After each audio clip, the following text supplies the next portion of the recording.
सभी भाइयों को हमारा नमस्कार। मैं श्याम जी आपके अपने YouTube चैनल ड्रैगन क्लासेस में आप सभी लोगों का स्वागत करता हूं। और जैसा कि आप लोग देख रहे हैं कि हम लोग इस समय इंडियन पॉलिटी, भारतीय राज्य व्यवस्था, ये हम लोग पढ़ रहे हैं। और आज ये लगभग चौथी क्लास होने वाली है इंडियन पॉलिटी की। और हम लोगों ने अभी तक 1919 भारत शासन अधिनियम 1919 तक पढ़ चुके हैं और आज उसके आगे कंटिन्यू करेंगे। और सभी लोग दोस्तों बाकायदे पढ़ते चलिए, एक एक डेट बाकायदे पूरी क्या कब क्या कैसे हुआ, हम लोग एक एक चीज़ समझते हुए चल रहे हैं।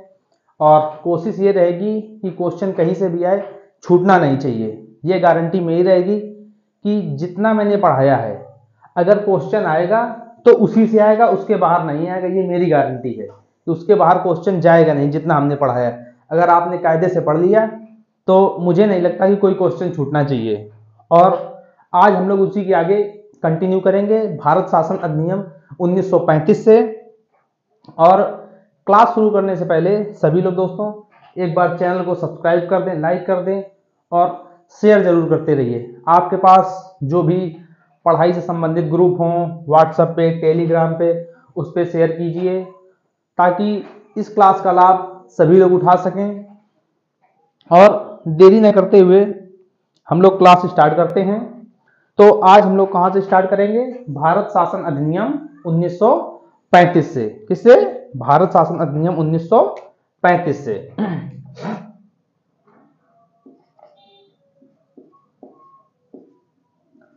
भारत शासन अधिनियम 1935 हम लोग शुरुआत करने जा रहे हैं। भारत शासन अधिनियम 1935 ये क्या है? ये ब्रिटिश सरकार का अब तक का सबसे बड़ा अधिनियम है। सबसे बड़ा अधिनियम है भारत शासन अधिनियम 1935 जो है, ये ब्रिटिश सरकार का अब तक का सबसे बड़ा अधिनियम है। ठीक है ना? तो उसको हम लोग लिख लेते हैं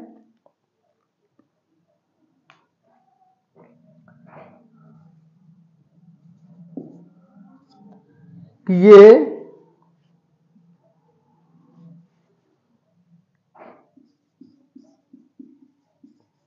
अब तक का सबसे बड़ा ब्रिटिश अधिनियम है। अभी तक जितने भी अधिनियम आए हैं, चाहे वो भारत शासन अधिनियम 1919 हो, चाहे जो भी हो, तो ये सबसे क्या है? सबसे बड़ा अधिनियम है। जो ब्रिटिश अधिनियम है ये 1935, भारत शासन अधिनियम 1935, ये अब तक का जो है सबसे बड़ा ब्रिटिश अधिनियम है। वो कैसे सबसे बड़ा अधिनियम है? तो इसमें क्या था कि जो हमारा संविधान बन के तैयार हुआ है उसमें टोटल अनुच्छेद कितने हैं? 395 अनुच्छेद हैं। तो क्या हुआ है कि इससे जो भारत शासन अधिनियम है, लगभग इससे 2/3 अनुच्छेद वैसे के ही वैसे, 2/3 अनुच्छेद वैसे के वैसे उठा के हमारे संविधान में रख दिए गए हैं। किससे? भारत शासन अधिनियम 1935 से। कितने रख दिए गए हैं? लगभग 2/3 अनुच्छेद। ठीक है ना?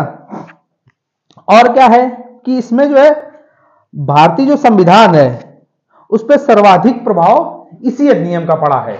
जो हमारा संविधान है उस पर सबसे ज्यादा प्रभाव किस अधिनियम का पड़ा है? तो भारत शासन अधिनियम। ये बहुत बार एग्जाम में पूछा जाता है कि भारतीय संविधान पर सबसे ज्यादा प्रभाव डालने वाला अधिनियम कौन सा है? तो कौन सा है? भारत शासन अधिनियम 1935।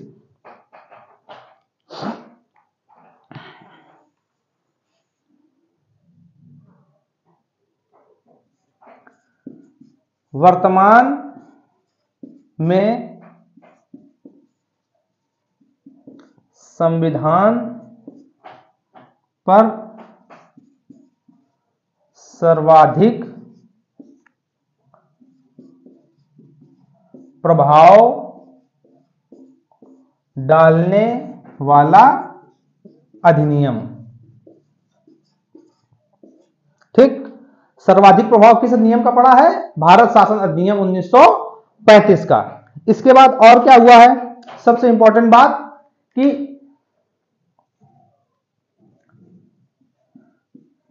इस अधिनियम से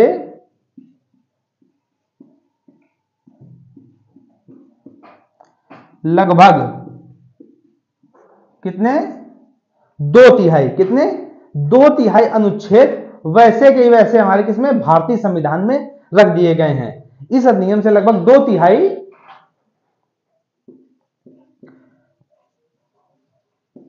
अनुच्छेद भारतीय संविधान पर वैसे के वैसे रख दिए गए हैं।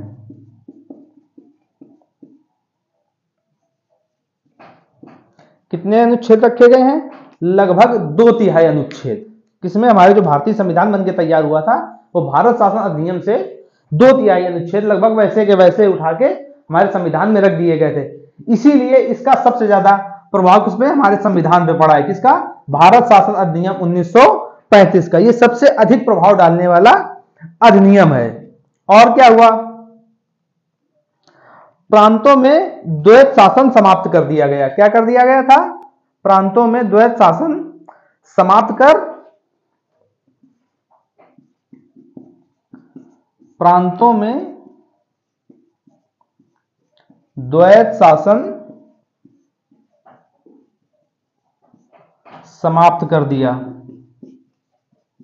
किसके बाद, भारत शासन अधिनियम 1935 के बाद। क्या हुआ था, प्रांतों में जो द्वैत शासन था उसको क्या कर दिया गया था, उसको समाप्त कर दिया गया था। कहां से समाप्त किया गया था, प्रांतों में। किस अधिनियम से समाप्त किया गया था, भारत शासन अधिनियम 1935 से।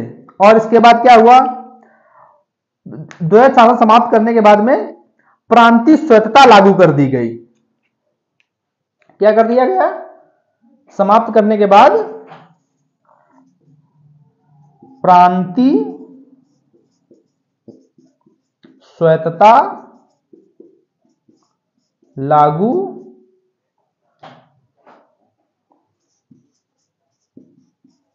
कर दी गई। क्या कर दी, प्रांतों में जब द्वैत शासन समाप्त कर दिया गया तो प्रांतीय स्वायत्तता लागू कर दी गई। क्या कर दी, प्रांतीय स्वायत्तता लागू कर दी गई। और केंद्र में द्वैत शासन लागू कर दिया गया। अभी तक क्या था, प्रांतों में था। अब इसके बाद क्या हुआ, केंद्र में द्वैत शासन लागू कर दिया गया। इसके बाद प्रांतों में द्वैत शासन समाप्त कर दिया गया और प्रांतीय स्वायत्तता लागू कर दी गई। और प्रांतों से जो द्वैत शासन समाप्त किया गया उसको क्या किया गया, केंद्र में द्वैत शासन लागू कर दिया गया। कहां पे लागू कर दिया गया, केंद्र में।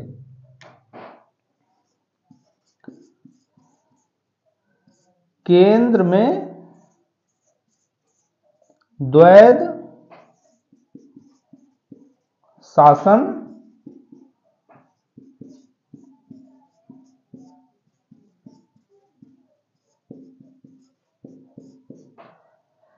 केंद्र में द्वैत शासन लागू कर दिया गया। किसमें, भारत शासन अधिनियम 1935 में। और क्या हुआ, इसमें हुआ कि विषयों का विभाजन, क्या हुआ, विषयों का विभाजन 3 सूचियों में किया गया। विषयों का विभाजन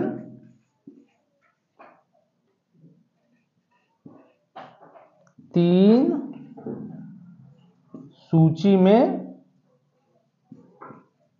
किया गया। कितनी सूची में किया गया, 3 सूची में किया गया। किसका, विषयों का विभाजन। विषय कौन कौन से विषय थे, जैसे सूचियां, ये 3 सूची में किया गया। और ये सूचियां कौन कौन सी थी, कि संघ सूची, राज्य सूची और कौन सी, समवर्ती सूची। कितनी सूचियां थी, 3 सूचियां थी, संघ सूची, राज्य सूची और समवर्ती सूची। ठीक है ना, कितनी सूचियां होती हैं, 3 सूचियां।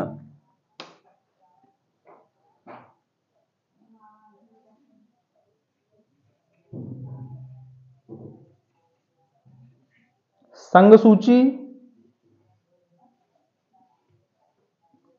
राज्य सूची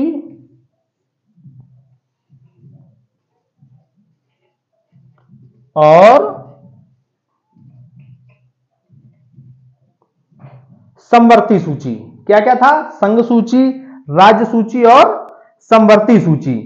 इसमें विषय कितने थे? 59, 54, 36। ये क्या थे? विषय थे। इसमें कितने कितने विषय थे? संघ सूची में 59 विषय थे, राज्य सूची में 54 विषय थे और समवर्ती सूची में 36 विषय थे। ये कब थे? भारत शासन अधिनियम जो 1935 आया था, ये विषय तब थे कि संघ सूची में 59, राज्य सूची में 54, समवर्ती सूची में 36 विषय थे। ठीक है ना। फिर इसके बाद ये तो थे 1935 की बात। कब थी? 1935 में कितने विषय थे? 59, 54 और 36। और इसके बाद क्या हुआ था? इसके बाद हुआ था इसमें 100 और इसमें कितने थे? इसमें 66 और इसमें 47। ये क्या थे? वर्तमान में। जब इसके बाद 1935 जब हमारा संविधान बनके तैयार हो गया था, 1950 के बाद में लागू हो गया, तब हमारे यहां विषय कितने थे? इसमें 100 किए गए, इसमें 66 और इसमें 47। यानी संघ सूची में 100, राज्य सूची में 66 और समवर्ती सूची में 47 विषय हो गए। कितने हो गए? 47 विषय हो गए। फिर इसके बाद में और क्या हुआ? अब हम लोग बात कर लेते हैं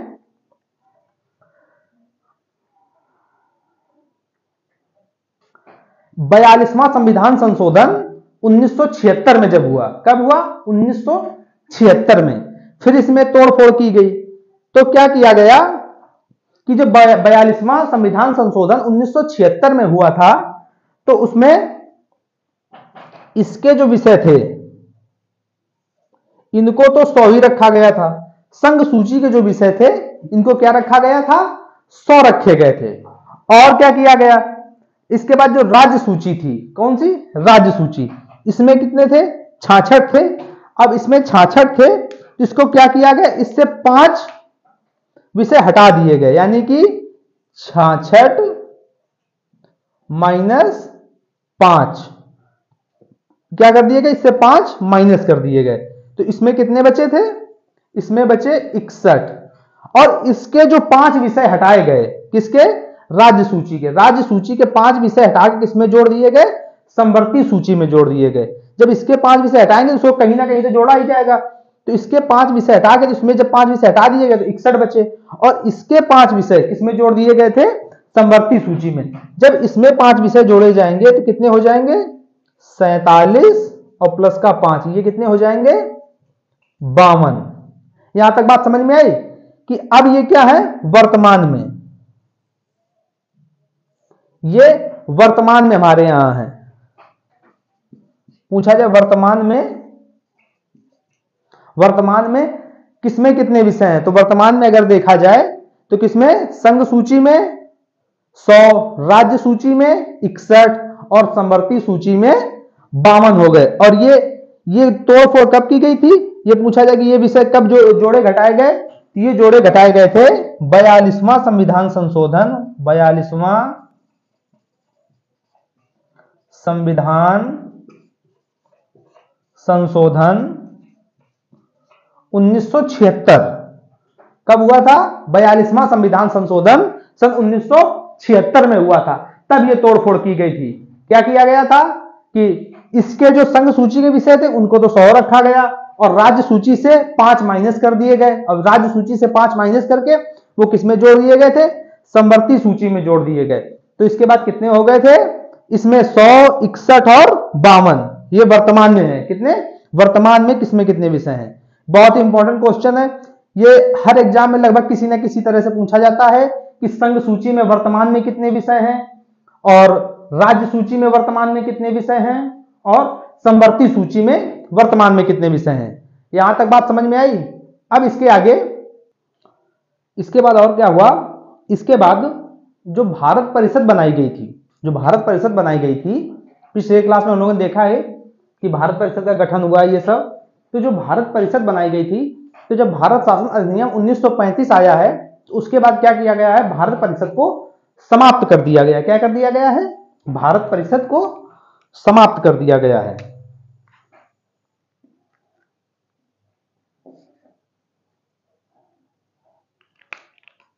भारत परिषद को समाप्त कर दिया गया।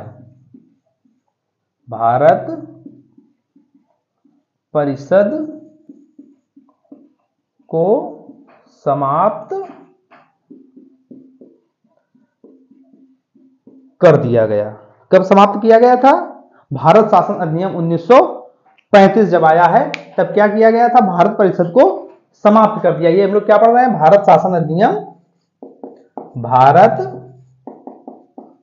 शासन अधिनियम 1935। उसी के अंतर्गत अभी हम लोग देख रहे हैं कि जब भारत शासन अधिनियम 1935 आया है तो क्या किया गया था कि भारत परिषद को समाप्त कर दिया गया था। और इसको समाप्त करने के बाद में फिर क्या हुआ था, फिर इसके बाद में दिल्ली में एक संघीय न्यायालय की स्थापना की गई थी। किसकी, संघीय न्यायालय की स्थापना की गई थी। दिल्ली में एक संघीय न्यायालय की स्थापना की गई। इसको संघीय न्यायालय को और क्या बोलते हैं, इसको बोलते हैं फेडरल कोर्ट। क्या बोलते हैं, फेडरल कोर्ट। जो संघीय न्यायालय है इसको क्या बोलते हैं, फेडरल कोर्ट। फेडरल कोर्ट क्या बोलते हैं, फेडरल कोर्ट। किसको बोलते हैं, संघीय न्यायालय को। तो दिल्ली में क्या किया गया, एक संघीय न्यायालय की स्थापना की गई। और ये स्थापना कब की गई थी, ये स्थापना की गई 1 अक्टूबर 1937 में। किसकी, फेडरल कोर्ट की स्थापना कब की गई थी, 1 अक्टूबर 1937 को, जिसको हम लोग क्या बोलते हैं, संघीय न्यायालय। कहां पे स्थापना की गई थी, दिल्ली में की गई थी। यहां तक बात समझ में आई। और क्या हुआ था भारत शासन अधिनियम 1935 में,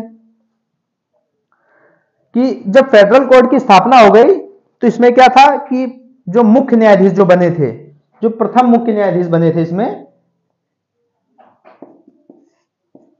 प्रथम मुख्य न्यायाधीश, जो प्रथम मुख्य न्यायाधीश बने थे वो कौन थे, सर मॉरिस ग्वायर। कौन बने थे, सर मॉरिस ग्वायर बने थे। सर मॉरिस ग्वायर, जिसमें जज थे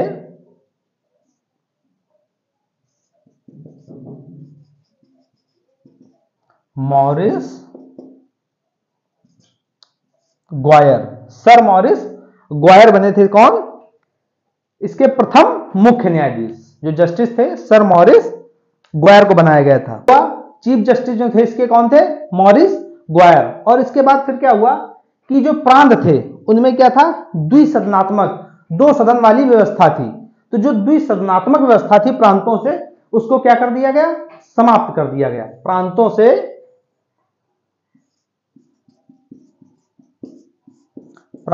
से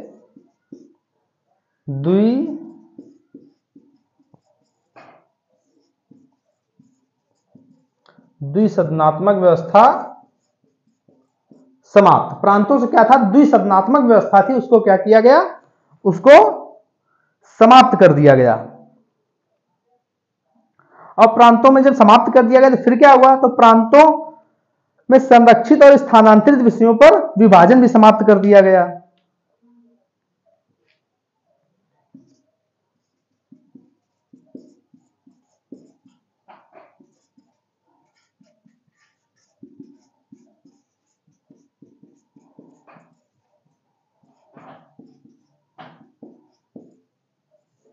स्थानांतरित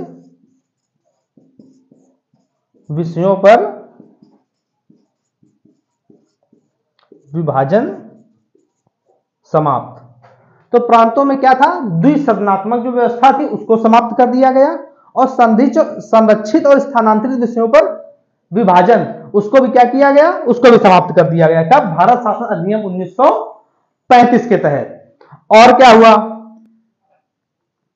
इसके बाद बर्मा को भारत से अलग कर दिया गया। किसको, बर्मा को, जिसको आज हम लोग म्यांमार के नाम से जानते हैं। किसके, म्यांमार के नाम से जानते हैं। वो क्या था पहले, बर्मा, उसी का नाम बर्मा था पहले। तो उसको क्या किया गया, भारत से अलग कर दिया गया। किसको, बर्मा को, बर्मा को भारत से अलग कर दिया गया। उस समय का 1935 का बर्मा और आज का म्यांमार एक ही बात है। तो पहले क्या नाम था म्यांमार का, बर्मा नाम था, और आज क्या है, म्यांमार नाम है। तो क्या किया गया, बर्मा को भारत से अलग कर दिया गया। बर्मा को भारत से क्या किया गया, अलग कर दिया गया। और फिर इसके बाद क्या हुआ, इसके बाद एक अखिल भारतीय संघ की स्थापना की गई। किसकी, एक अखिल भारतीय संघ की स्थापना की गई। कब किया गया, बर्मा को अलग करने के बाद में, जब बर्मा को क्या किया गया, भारत से अलग किया गया, तो एक अखिल भारतीय संघ की स्थापना की गई। किसकी, अखिल भारतीय संघ की स्थापना। यह स्थापना की तो गई थी अखिल भारतीय संघ की, परंतु ये क्या रहा, ये असफल रही, ये जो है सफल नहीं हुआ। तो क्या हुआ, ये अखिल भारतीय संघ की स्थापना की गई, परंतु ये क्या रहा, असफल रहा। परंतु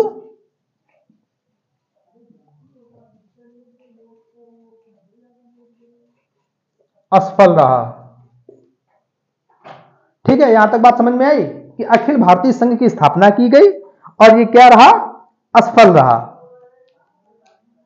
इसके बाद और क्या हुआ, संसदीय शासन प्रणाली की शुरुआत हो गई। कहां से, यहीं से। संसदीय शासन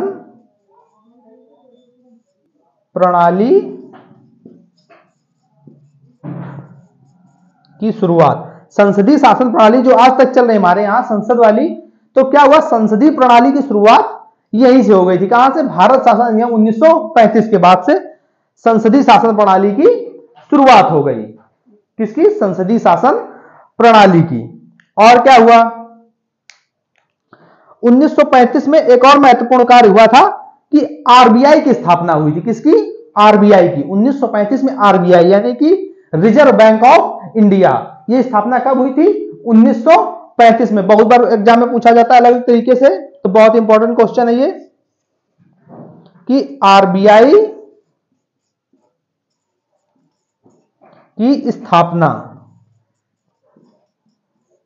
कब हुई, 1935 में। किसकी, आरबीआई की, रिजर्व बैंक ऑफ इंडिया की स्थापना कब हुई थी, सन 1935 में। यहां तक बात समझ में आई। इसके बाद आगे हम लोग देखते हैं कि भारत शासन अधिनियम को किसने क्या क्या कहा है, किसने किसने क्या बोला है भारत शासन अधिनियम 1935 को। तो सबसे पहले हम लोग बात कर लेते हैं पंडित जवाहरलाल नेहरू ने इसको क्या बोला था। किसने, पंडित जवाहरलाल नेहरू ने। पीटी नेहरू के अनुसार, तो पंडित जवाहरलाल नेहरू ने इसको क्या बोला था, अनेक ब्रेकों वाला इंजन रहित गाड़ी का सामान। क्या बोला था, अनेक ब्रेकों वाला अनेक ब्रेकों वाला इंजन रहित गाड़ी का सामान। क्या बोला था इसको, पंडित जवाहरलाल नेहरू ने अनेक ब्रेकों वाला इंजन रहित गाड़ी का सामान है। क्या ये सामान कौन है? जो भारत शासन अधिनियम 1935 आया था इसको बोला था। क्या बोला था? कि अनेक ब्रेकों वाला इंजन रहित गाड़ी का सामान है। ये तो एक बोला। और दूसरी बात उन्होंने क्या बोली थी कि भारत शासन अधिनियम 1935 को दास्ता का नया चार्टर, क्या बोला था? दास्ता का नया चार्टर। दूसरी बात क्या बोली थी?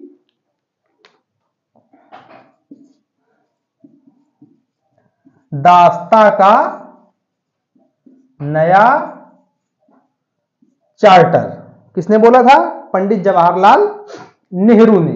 ये दो बातें बोली थी, अनेक ब्रेकों वाला इंजन रहित गाड़ी का सामान, और दूसरा क्या बोला था? दास्ता का नया चार्टर। ये तो बात रही किसकी? पंडित जवाहरलाल नेहरू की।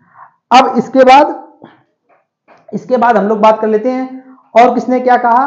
तो अब बात आती है मोहम्मद अली जिन्ना की। किसकी? मोहम्मद अली जिन्ना की। कि मोहम्मद अली जिन्ना ने क्या क्या कहा था। मोहम्मद अली जिन्ना, उन्होंने क्या कहा था? उन्होंने कहा था इसको पूर्णतया सड़ा हुआ, क्या बोला था? पूर्णतया सड़ा हुआ, घटिया एवं अस्वीकृत बताया था उन्होंने। क्या क्या बताया था? सड़ा हुआ, घटिया और अस्वीकृत बताया था। किसने कहा था ये? मोहम्मद अली जिन्ना ने। कि पूर्णतया सड़ा हुआ है और बिल्कुल अस्वीकृत है।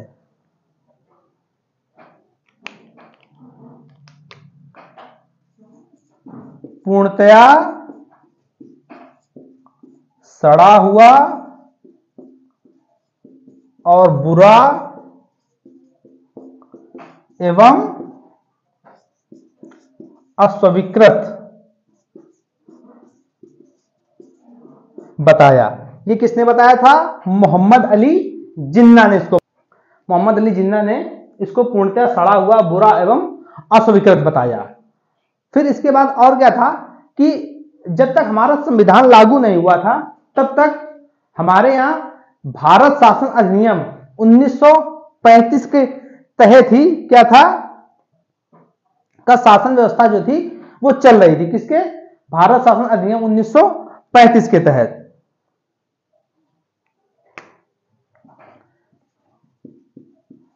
भारतीय संविधान लागू होने तक भारत की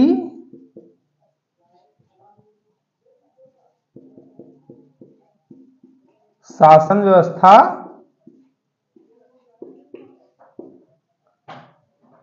इसी अधिनियम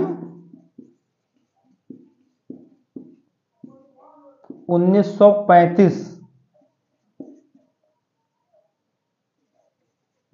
के तहत चलती रही। जब तक हमारा संविधान लागू नहीं हुआ तब तक हमारे भारत की शासन व्यवस्था भारत शासन अधिनियम 1935 के तहत चलती रही थी। अब यहां से क्या होता है कि भारत शासन अधिनियम की बात समाप्त करते हैं। इसके आगे फिर क्या हुआ था? इसके आगे महत्वपूर्ण डेटे हैं कि 1940 में क्या आया था? अगस्त प्रस्ताव। क्या आया था 1940 में? अगस्त प्रस्ताव आया था। और फिर इसके बाद 1942 में क्या आया था? Cripps mission. क्या आया था? 1940 में अगस्त प्रस्ताव आया था, 1942 में क्रिप्स मिशन आया था। फिर इसके बाद 1944 में क्या आया था? राजाजी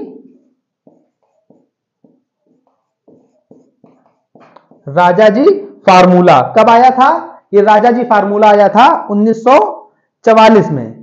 फिर इसके बाद और क्या था? 1945 में वेबल योजना। वेबल योजना कब आई थी? 1945 में। फिर क्या हुआ? 1946 में क्या था? कैबिनेट योजना।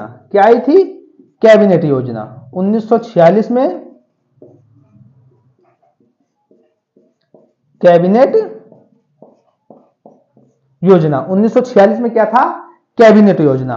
फिर इसके बाद 1947 में हम लोग क्या हुए, आजाद हो गए। कब, 1947 में। 1947 में क्या था, आजादी। यहां तक बात समझ में आई कि ये बहुत बार पूछा जाता है अगस्त प्रस्ताव कब आया था, तो अगस्त प्रस्ताव 1940 में। और क्रिप्स मिशन कब आया, 1942 में। राजाजी फार्मूला कब आया, 1944 में। वेबल योजना 1945 में। कैबिनेट योजना 1946 में। फिर इसके बाद 1947 में हम लोग क्या हुए, आजाद हो गए। अब हम लोग डिटेल में देखते हैं आगे, एक एक करके सभी डेटें।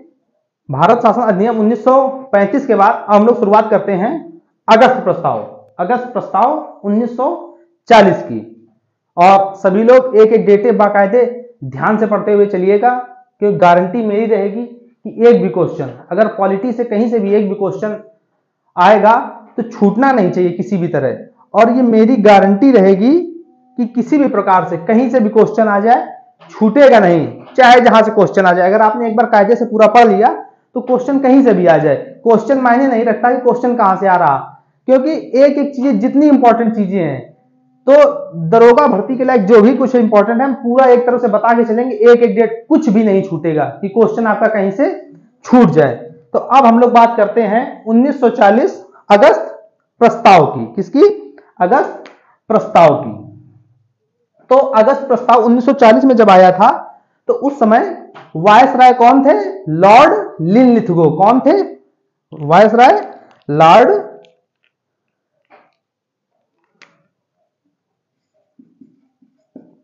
वायसराय जो थे, कौन थे, लॉर्ड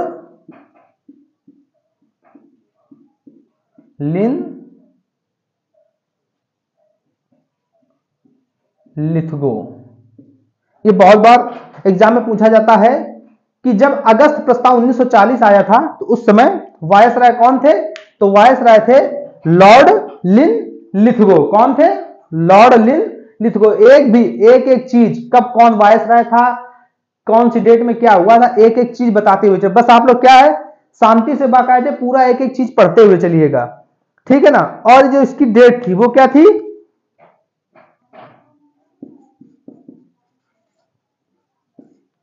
ये अगस्त प्रस्ताव 1940 में आया था। कब आया था, 1940 में, 8 अगस्त 1940 में। कब आया था, 8 अगस्त 1940 में। कब आया था, 8 अगस्त 1940। अगर आपसे डेट पूछ ले कि एग्जैक्ट डेट अगस्त प्रस्ताव कब आया था, तो कब आया था, 8 अगस्त 1940 में।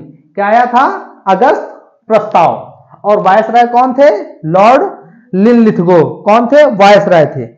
और इसका प्रस्ताव किस लिए था, इसका जो प्रस्ताव था, प्रस्ताव जो था डोमिनियन स्टेट, यानी कि डोमिनियन स्टेट। क्या बोलते हैं डोमिनियन स्टेट को, अधिराज्य। क्या बोलते हैं, अधिराज्य। क्या बोलते हैं, डोमिनियन स्टेट को क्या बोलते हैं, अधिराज्य बोलते हैं। तो डोमिनियन यानी कि युद्ध के पश्चात में भारत में डोमिनियन स्टेट पर पूर्ण उत्तरदायी स्थापित का आश्वासन दिया गया था। किसका, डोमिनियन स्टेट का। युद्ध के बाद भारत में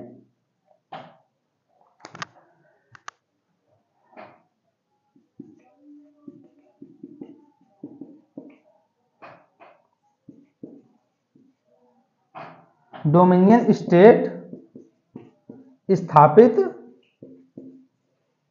करने का आश्वासन दिया गया था। डोमिनियन स्टेट मतलब अधिराज्य बोलते हैं। फिर इसके बाद और क्या हुआ, इसके बाद हम लोग बात कर लेते हैं 1940 अगस्त प्रस्ताव के बाद में 1942 यानी कि क्रिप्स मिशन। 1942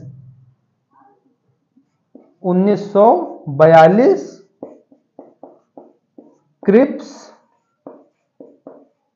मिशन 1942 में। क्रिप्स मिशन कब आया था? 1942 में आया था। कब आया था? 1942 में। जब क्रिप्स मिशन 1942 में आया था तो इसके अध्यक्ष कौन थे? इसके अध्यक्ष थे सर स्टेफोर्ड क्रिप्स। कौन थे? Sir Stafford Cripps. कौन थे इसके अध्यक्ष क्रिप्स मिशन के? तो अध्यक्ष कौन थे? अध्यक्ष सर स्टेफोर्ड क्रिप्स। किसके अध्यक्ष थे? क्रिप्स मिशन के। क्रिप्स मिशन के अध्यक्ष थे सर स्टेफोर्ड क्रिप्स। इसका मतलब क्या था? इसका मतलब था क्रिप्स मिशन का कि युद्ध के बाद में क्या करना? डोमिनियन स्टेट बनाना। क्या बनाना? डोमिनियन, यानी कि अधिराज्य बनाना। क्रिप्स मिशन का उद्देश्य था कि जो युद्ध के बाद भारत को क्या करना था? इनको डोमिनियन स्टेट प्रदान करना था। युद्ध के बाद भारत को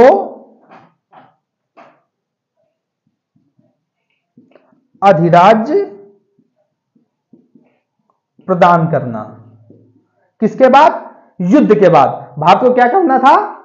अधिराज्य प्रदान करना। अधिराज्य का मतलब डोमिनियन स्टेट। और क्या क्रिप्स मिशन में हुआ था?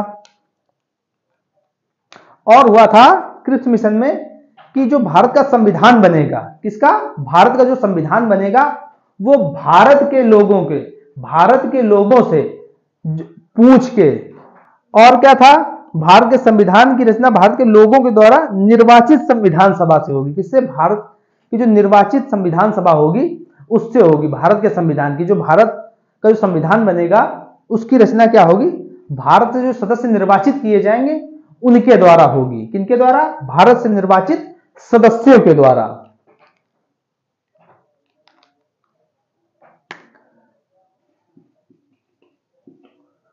संविधान सभा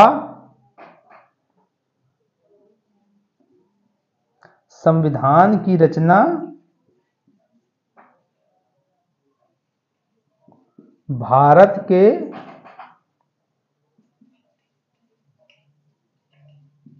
निर्वाचित सदस्यों द्वारा होगी। जो भारत का जो संविधान बनके तैयार होगा वो किसके द्वारा बनके तैयार होगा? भारत से जो निर्वाचित सदस्य होंगे उनके द्वारा क्या बनेगा? हमारा भारत का संविधान बनके तैयार होगा। यानी कि संविधान की रचना भारत के निर्वाचित सदस्यों के द्वारा होगी। संविधान की रचना जो होगी वो भारत के लोगों और भारत से निर्वाचित संविधान सभा के द्वारा भारत के संविधान की रचना होगी। और फिर इसके बाद और क्या हुआ था? इसको जो क्रिप्स मिशन था, क्या था? Cripps mission. तो क्रिप्स मिशन के प्रस्तावों को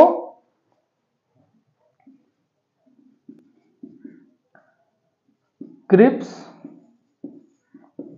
मिशन के प्रस्तावों को, जो क्रिप्स मिशन के जो प्रस्ताव थे, जो प्रस्ताव थे, तो उनको महात्मा गांधी ने क्या कहा था? Post dated check. क्या कहा था? पोस्ट डेटेड चेक, यानी कि उत्तर दिनांकित चेक बोला था। किसने बोला था? महात्मा गांधी ने। क्या बोला था? Post dated cheque. Cripps mission के प्रस्तावों को महात्मा गांधी ने पोस्ट डेटेड चेक बोला था। क्या बोला था? Post dated check. Post dated check का मतलब है उत्तर दिनांकित चेक। ये किसने बोला था? कि महात्मा गांधी ने बोला था। बहुत बार एग्जाम में पूछा जाता है कि क्रिप्स मिशन को पोस्ट डेटेड चेक, उत्तर दिनांकित चेक किसने बोला था? तो किसने बोला था? महात्मा गांधी ने। क्या बोला था? पोस्ट डेटेड चेक बोला था। अब इसके बाद हम लोग बात कर लेते हैं राजाजी फार्मूला। क्या? राजाजी फार्मूला कब आया था? 1944 में।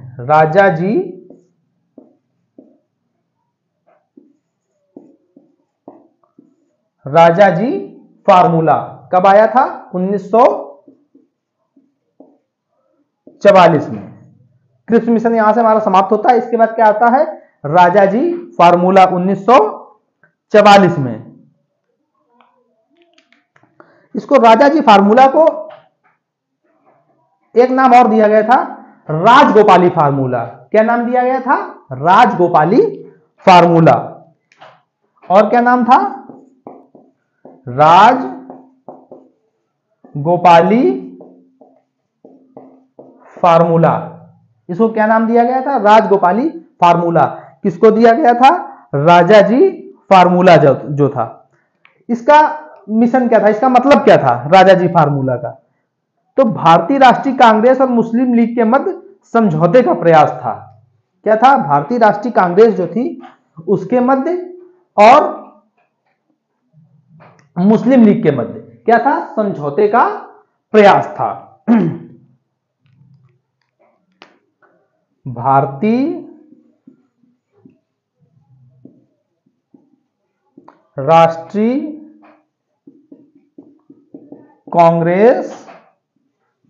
कांग्रेस और मुस्लिम लीग के मध्य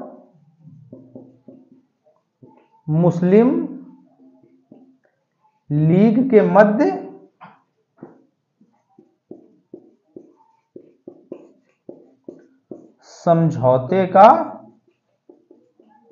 प्रयास। भारतीय राष्ट्रीय कांग्रेस और मुस्लिम लीग के मध्य समझौते का प्रयास था। किसके तहत? राजाजी फार्मूला 1944 के तहत। इसीलिए राजाजी फार्मूला ला गया था कि ये जो राजाजी फार्मूला था वो भारतीय राष्ट्रीय कांग्रेस और मुस्लिम लीग के मध्य क्या हो सके? समझौता हो सके। ठीक, यहां तक बात समझ में आई। अब इसके बाद हम लोग बात कर लेते हैं वेबल योजना। किसकी? वेबल योजना। ये कब आई थी? 1945। वेबल योजना 1945 में। इसमें क्या था? उस समय जब वेबल योजना 1945 में आई थी उस समय वायसराय कौन थे? क्योंकि देखो जो जिस नाम से योजना आती है लगभग उसी नाम से मिलते जुलते क्या होते हैं? वायसराय होते हैं। तो उस समय जब वेबल योजना आई तो वायसराय कौन हो गए? Lord Wavell. कौन थे? वो अपने नाम से उनकी योजना आती थी वेबल योजना। तो क्या थी? वायसराय कौन थे? Lord Wavell. Viceroy lord Wavell. कौन थे? लॉर्ड वेबल थे। इसका उद्देश्य क्या था?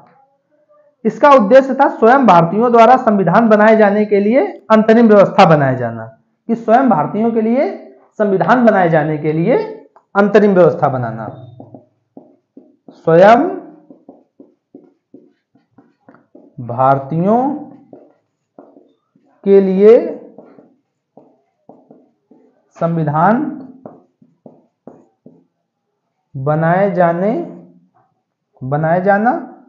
बनाए जाने के लिए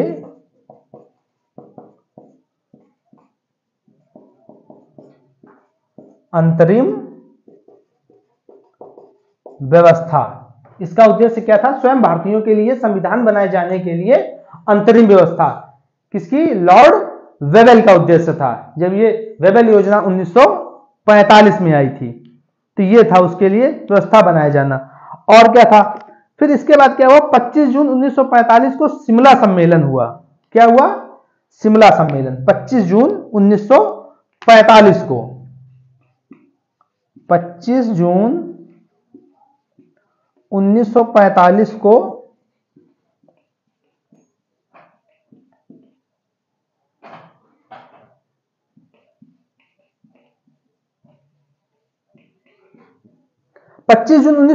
को क्या हुआ? शिमला सम्मेलन हुआ। कौन सा सम्मेलन? शिमला सम्मेलन। बहुत बार पूछा जाता है कि शिमला सम्मेलन कब हुआ था? तो कब हुआ था? 25 जून 1945 को हुआ।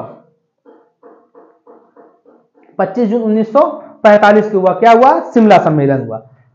परंतु ये असफल रहा। किस कारण? मुस्लिम लीग के कारण।